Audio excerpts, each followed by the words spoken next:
Hello, everyone. Hello, everybody. Okay, I have this book here. Hopefully, that's coming out clearly. It is The Art of War by Sun Tzu. I actually have three different translations of this. So, this is The Art of War, edited and with a foreword by James Clavell. Fortunately, I don't have it on PDF, so I can't read along with it. Okay, so the foreword. Sun Tzu wrote this extraordinary book in China 2,500 years ago. It begins, the art of war is of vital importance to the state. It is a matter of life and death, a road either to safety or to ruin. Hence, under no circumstances can it be neglected. It ends. Hence, it is only the enlightened ruler and the wise general who will use the highest intelligence of the army for the purposes of spying, and thereby they achieve great results. Spies are a most important element in a war because upon them depends an army's ability to move. I truly believe that if our military and political leaders in recent times had studied this work of genius, Vietnam could not have happened as it happened. We would not have lost the war in Korea. We lost because we did not achieve victory. The Bay of Pigs could not have occurred. The hostage fiasco in Iran would not have come to pass. The British Empire would not have been dismembered. And in all probability, World War I and II would have been avoided. Certainly, they would not have been waged as they were waged, and the millions of youths obliterated unnecessarily and stupidly by monsters calling themselves generals who would have lived out their lives. Supreme excellence consists in breaking the enemy's resistance without fighting. I find it astounding that Sun Tzu wrote so many truths 25 centuries ago that are still applicable today, especially in his chapter on the use of spies, which I find extraordinary. I think this little book shows clearly what is still being done wrong and why our present opponents are so successful in some areas. Sun Tzu is obligatory reading in the Soviet political military hierarchy and has been available in Russia for centuries. It is also, almost word for word, the source of all Mao Zedong's Little Red Book's strategic and tactical doctrine. Even more importantly, I believe the art of war shows quite clearly how to take the initiative and combat the enemy, any enemy. Sun Tzu wrote, if you know the enemy and know yourself, you need not fear the result of 100 battles. Like Machiavelli's The Prince and Miyamoto's Musashi's The Book of Five Rings, Sun Tzu's truths contained herein can equally show the way to victory in all kinds of ordinary business conflicts, boardroom battles, and then the day-to-day fight for survival we all endure. Even in the battle of the sexes, they are all forms of war, all fought under the same rules, his rules. The first time I ever personally heard about Sun Tzu was at the races in Happy Valley in Hong Kong in 1977. A friend, P.J. Williams, a steward of the Jockey Club, asked me if I had ever read the book. I said no, and he told me that he would be happy to send me a copy the next day. When the book arrived, I left it unread. Then one day, weeks later, I picked it up. I was totally shocked that in all my reading about Asia, about Japan, and China particularly, I had not come across this book before. Since that time, it had been a constant companion for me. So much so that during the course of the writing of Noble House, many of the characters in it refer to Sun Tzu in all his glory. I think his work is fantastic, hence this version of his book. Unfortunately, little is known of the man himself or of when he wrote the 13 chapters. Some ascribe them to approximately 500 BC in the kingdom of Wu, some to approximately 300 BC. About 100 BC, one of his chroniclers, Sima Qian, gives this biography. Sun Tzu, whose personal name was Wu, was a native of the Qi state. His art of war brought him to the notice of Ho Lu, king of Wu. Ho Lu said to him, "I have carefully perused your 13 chapters. May I submit your theory of managing soldiers to a slight test?" Sun Tzu replied, "You may." The king asked, "May the test be applied to women?" The answer was again in the affirmative. So arrangements were made to bring 180 ladies out of the palace. Sun Tzu divided them into 2 companies and placed one of the king's favorite concubines at the head of each. He then made them all take spears in their hands and address them thus: "I presume you know the difference between front and back, right hand and left hand?" The girls replied, "Yes." Sun Tzu went on, "When I say eyes front, you must look straight ahead. When I say left turn, you must face toward your left hand. When I say right turn, you must face toward your right hand. When I say about turn, you must face right around toward the back." Again, the girls assented. The words of command having been thus explained, he set up the halberds and battle axes in order to begin the drill. Then, to the sound of drums, he gave the order, "Right turn," but the girls only burst out laughing. Sun Tzu said patiently, "If words of command are not clear and distinct, if orders are not thoroughly understood, then the general is to blame." He started drilling them again, and this time gave the order, "Left turn," whereupon the girls once more burst into fits of laughter.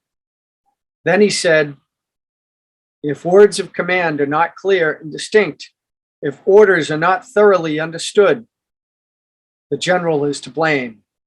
But if his orders are clear and the soldiers nevertheless disobey, then it is the fault of their officers." So saying, he ordered the leaders of the 2 companies to be beheaded. Now the king of Wu was watching from the top of a raised pavilion when he saw that his favorite concubines were about to be executed. He was greatly alarmed and hurried down the following message: "We are now quite satisfied as to our general's ability to handle troops. If we are bereft of these 2 concubines, our meat and drink will lose their savor. It is our wish that they shall not be beheaded." Sun Tzu replied even more patiently.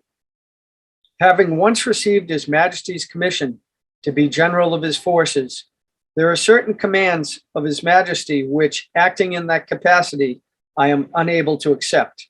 Accordingly, and immediately, he had the 2 leaders beheaded and straightway installed the pair next in order as leaders in their place. When this had been done, the drum was sounded for the drill once more. The girls went through all the evolutions, turning to the right or the left, marching ahead or wheeling about, kneeling or standing with perfect accuracy and precision, not venturing to utter a sound. Then Sun Tzu sent a messenger to the king, saying, "Your soldiers, sire, are now properly drilled and disciplined and ready for your Majesty's inspection. They can be put to any use that their sovereign may desire. Bid them go through fire and water, and they will now not disobey." But the king replied, "Let our general cease drilling and return to camp. That for us, we have no wish to come down and inspect the troops." Thereupon Sun Tzu said calmly, "The king is only fond of words and cannot translate them into deeds." After that, the king of Wu saw that Sun Tzu was one who knew how to handle an army and appointed him general. In the West, Sun Tzu defeated the Chu state and forced his way into Ying, the capital. To the north, he put fear into the states of Qi and Qin, and spread his fame abroad among the feudal princes, and Sun Tzu shared in the might of the kingdom. So Sun Tzu became a general for the king of Wu. For almost 2 decades, the armies of Wu were victorious over their hereditary enemies, the kingdom of Yue and Chu. Sometime within this period, Sun Tzu died, and his patron, the king of Wu, was killed in a battle. For a few years, his descendants followed the precepts of Sun Tzu and continued to be victorious. And then they forgot. In 473 BC, the armies of Wu were defeated and the kingdom made extinct. In 1782, The Art of War was first translated into French by a Jesuit, Father Amiot. There is a legend that this little book was Napoleon's key to success and his secret weapon. Certainly his battles depended upon mobility, and mobility is one of the things that Sun Tzu stresses. Certainly Napoleon used all of Sun Tzu to his own advantage to conquer most of Europe.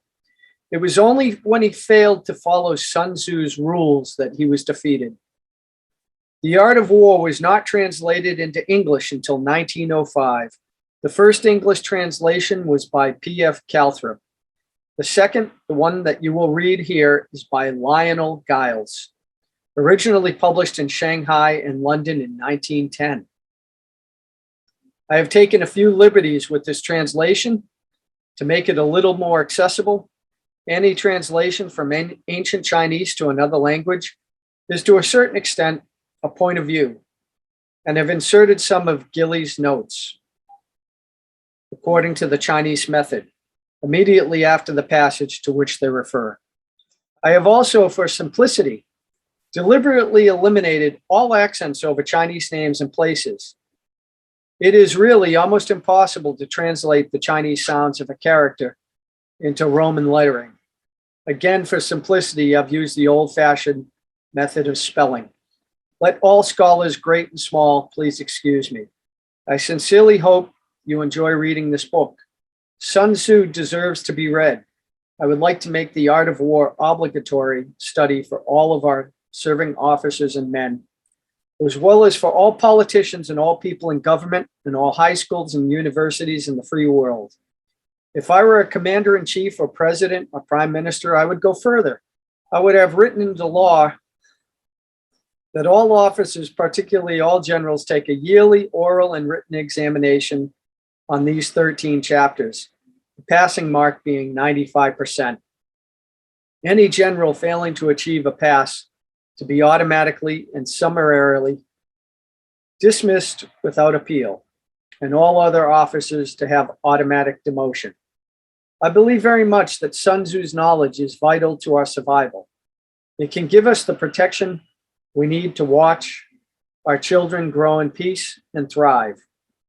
Always remember, since ancient times, it has been known that the true object of war is peace. James Clavell. Anybody who has supervised people knows how challenging it is. Anybody who's been in the military knows how difficult it is to supervise people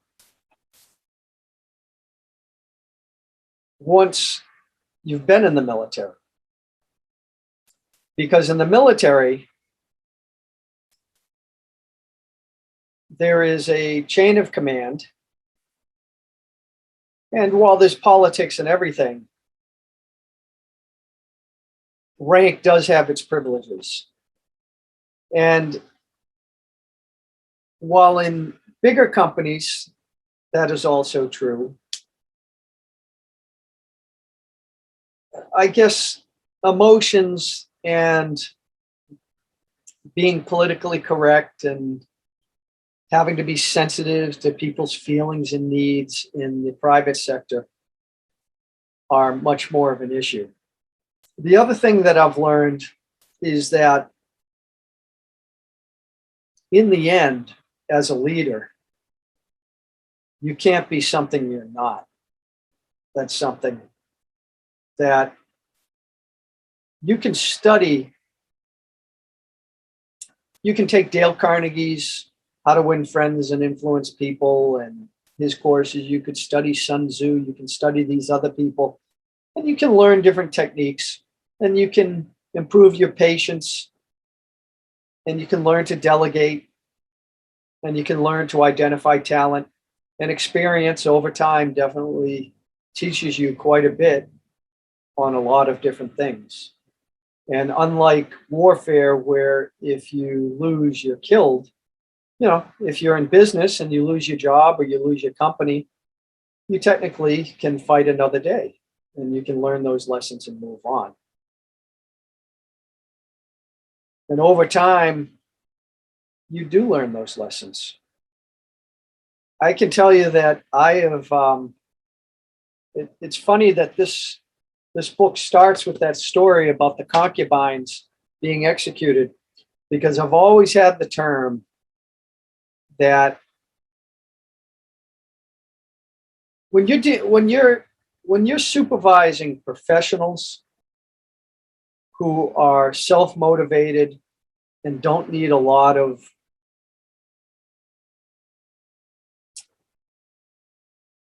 monitoring, it's such a savings of time. I remember when I worked for a large defense contractor, and it was like kindergarten class, and you'd have to waste your time trying to get them just to do their jobs. And you're dealing with adults who are sometimes twice as old as you, right? And you have them to be like, come on, guys, can we work today? Right? When I went to work for smaller companies, you tend to have a lot more authoritative control. And so sometimes I would have what's called what I would refer to as a public execution, because sometimes the only thing that would get people moving is to either terminate somebody, which is never fun, or to discipline somebody.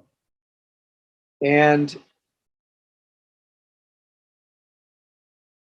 sometimes you have to do it publicly, as unpleasant as that is, because then that unpleasant experience motivates everybody else for a certain period of time before you have to do it all over again.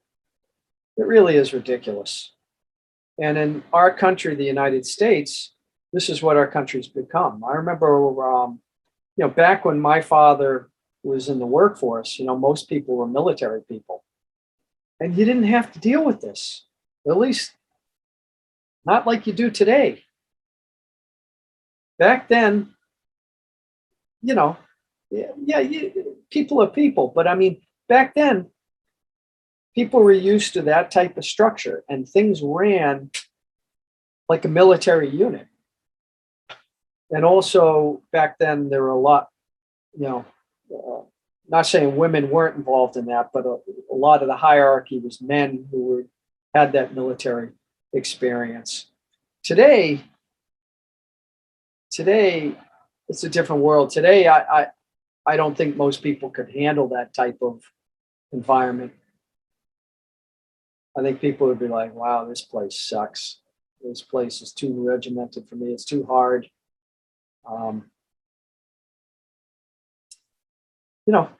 I think people want a fun environment today. I don't know. It depends. But when you're a small business, it really is warfare. It really is. You have to be on all cylinders to compete. And especially if you go up against the Chinese, having to compete on price at all or service, it can get very difficult. So, Chapter 1, Laying Plans. Sun Tzu said, "The art of war is of vital importance to the state. It is a matter of life and death. a road either to safety or to ruin. Hence, under no circumstances can it be neglected. The art of war is governed by 5 constant factors, all of which need to be taken into account. They are the moral law, heaven, earth, the commander, method, and discipline. The moral law causes the people to be in complete accord with their ruler, so that they will follow him regardless of their lives, undismayed by any danger. Heaven signifies night and day, cold and heat, times and seasons. Earth comprises distances, great and small, danger and security, open ground and narrow passes, the chances of life and death. The commander stands for the virtues of wisdom, sincerity, benevolence, courage, and strictness. By method and discipline are to be understood the marshaling of the army and its proper subdivisions, the gradations of rank among the officers, the maintenance of roads by which supplies may be reached the army, and the control of military expenditure. These 5 factors should be familiar to every general. He who knows them will be victorious. He who knows them not will fail. Therefore, when seeking to determine your military conditions, make your decisions on the basis of a comparison in this wise. Which of the 2 sovereigns is imbued with the moral law? Which of the 2 generals has the most ability? With whom lie the advantages derived from heaven and earth? On which side is discipline most vigorously enforced? Tu Mu alludes to the remarkable story of Cao Cao, who was such a strict disciplinarian that once, in accordance with his own severe regulations against injury to standing crops, he condemned himself to death for having allowed his horse to stray into a field of corn. However, in lieu of losing his head, he was persuaded to satisfy his sense of justice by cutting off his hair. When you lay down a law, see that it is not disobeyed. If it is disobeyed, the offender must be put to death. Which army is the stronger? On which side are officers and men more highly trained? In which army is there the most absolute certainty that merit will be properly rewarded and misdeeds summarily punished? By means of these 7 considerations, I can forecast victory or defeat. The general who hearkens to my counsel and acts upon it will conquer. Let such a one be retained in command. The general who hearkens not to my counsel nor acts upon it will suffer defeat. Let such a one be dismissed. But remember, while heeding the profit of my counsel, avail yourself also of any helpful circumstances over and beyond the ordinary rules, and modify your plans accordingly. All warfare is based on deception. Hence, when able to attack, we must seem unable. When using our forces, we must seem inactive. When we are near, we must make the enemy believe we are far away. When far away, we must make him believe we are near. Hold out baits to entice the enemy, feign disorder, and crush him. If he is secure at all points, be prepared for him. If he is in superior strength, evade him. If your opponent is of choleric temper, seek to irritate him. Pretend to be weak, that he may grow arrogant. If he is taking his ease, give him no rest. If his forces are united, separate them. Attack him where he is unprepared. Appear where you are not expected. The general who wins a battle makes many calculations in his temple before the battle is fought. The general who loses a battle makes but few calculations beforehand. Thus do many calculations lead to victory, and few calculations to defeat. How much more? No calculation at all. It is by attention to this point that I can foresee who is likely to win or lose. That is the end of chapter 1. Until next time. Peace.